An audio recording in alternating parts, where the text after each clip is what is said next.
Hey guys, I'm just going for a little walk today, and today I'm going to go check the maple syrup trees we just tapped yesterday. I know so many people in other areas are coming to the end of their season, if not done. I was watching Homestead Tessie this morning, and she was tilling her garden. I'm thinking, tilling your garden? And I know. I mean, you think I would spending most of my life down in that type of climate, I would remember, but she said it was like 70 degrees.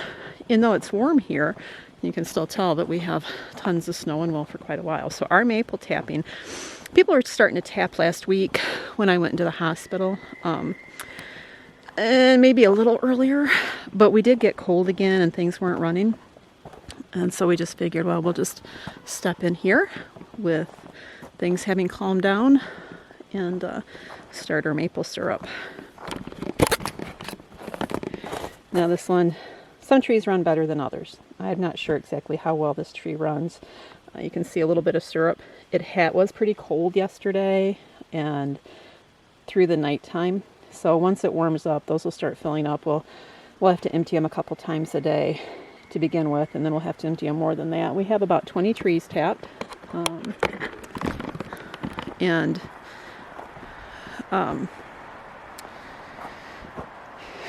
The boys love maple water. That is like a huge treat. Ron came up with the first gallon yesterday. They were sitting at the table, and all of a sudden I heard whoops and a hurrahs and yays, and realized that Ron had come up with a gallon of maple water, and that's what they want to drink from this point out for a while. So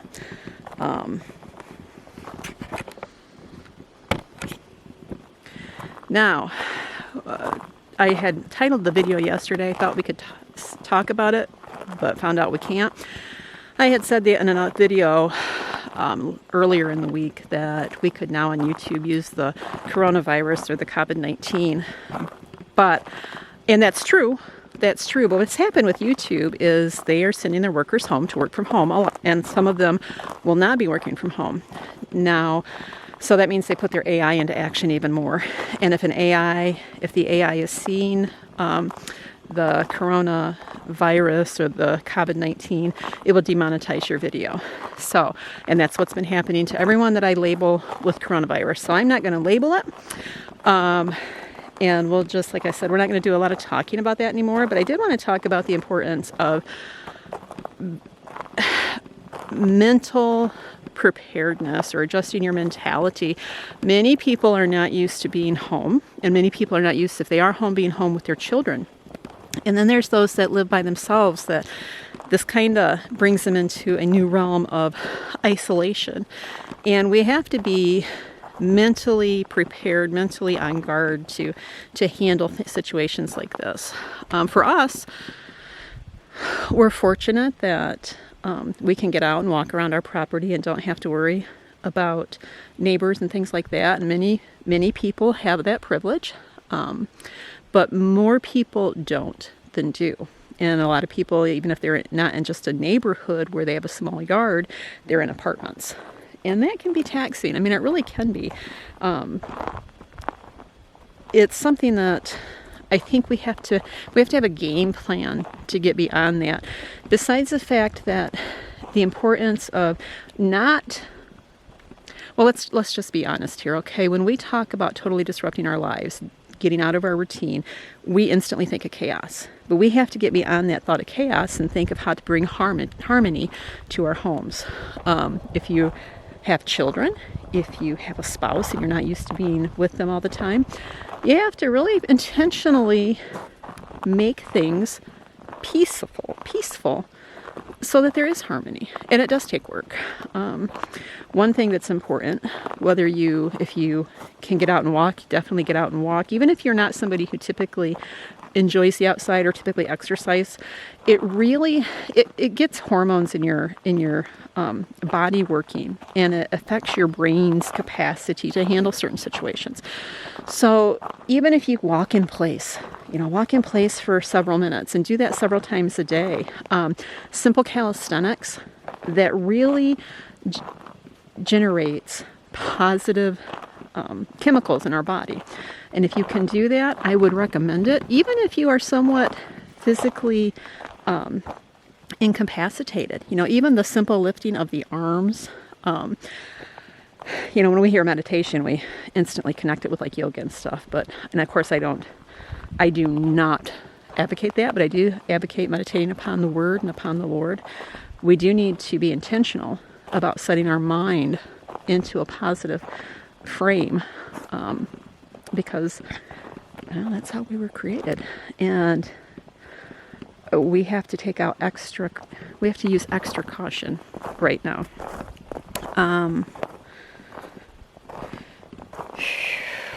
Truly, this is the first day I've been dressed since I've gotten home from surgery. It's like, I've been going out in my nightgown. It's a long flannel nightgown, and looks like, I guess it looked like a muumuu to anybody passing by, but I had to push myself today, and I've been going for walks in it and stuff, and today I decided I had to push myself and get dressed. I still have my incisions. I have like 5 incisions across me, and they're little, but they're layered out across my abdomen, so I have to be a little more mindful of that, and it is tender, but it's one of those things you got to push yourself. I had to, wash my hair and get cleaned up and stuff, because it's easy for us to get into a slump, and we need to make sure during this time that we're not doing that.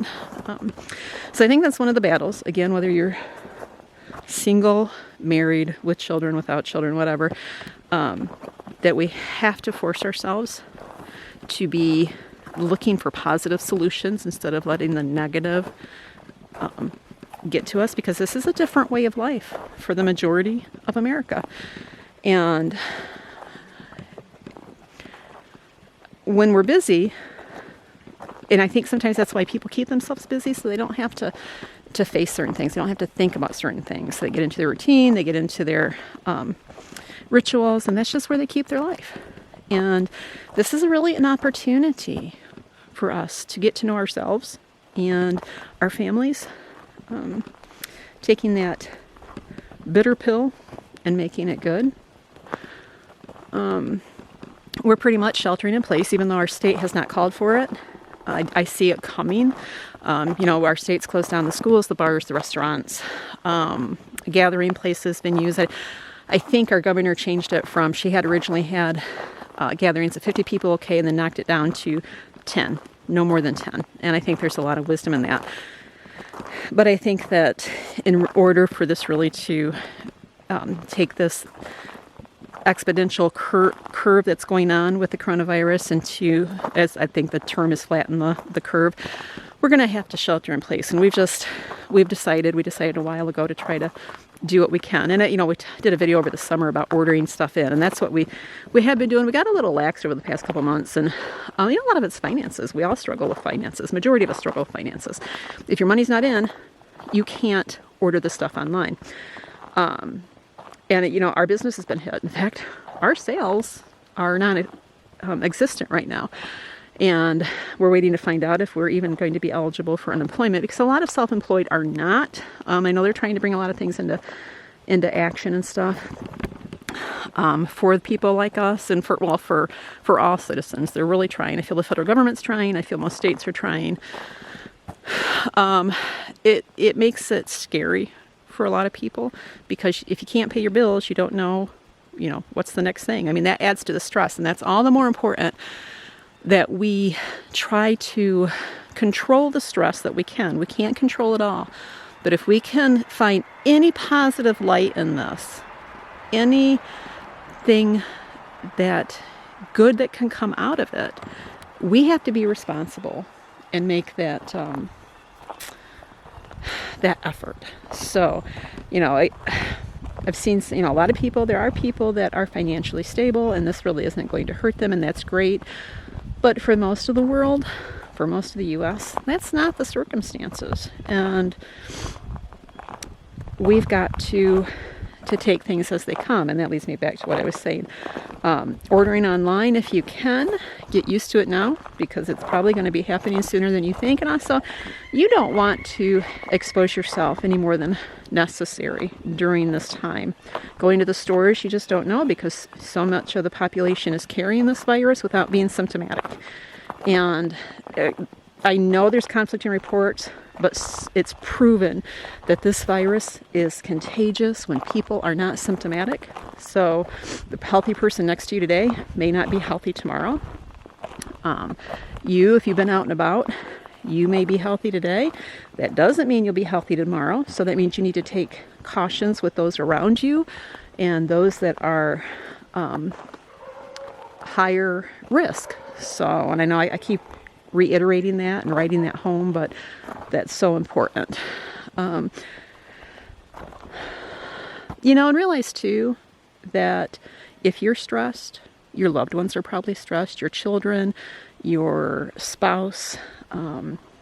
It's important that we encourage each other, and especially if our body is stressed, there's situations, chemicals going on inside it which weaken our immunity, and we don't want our immunity weakened right now. We want our immunity at its height.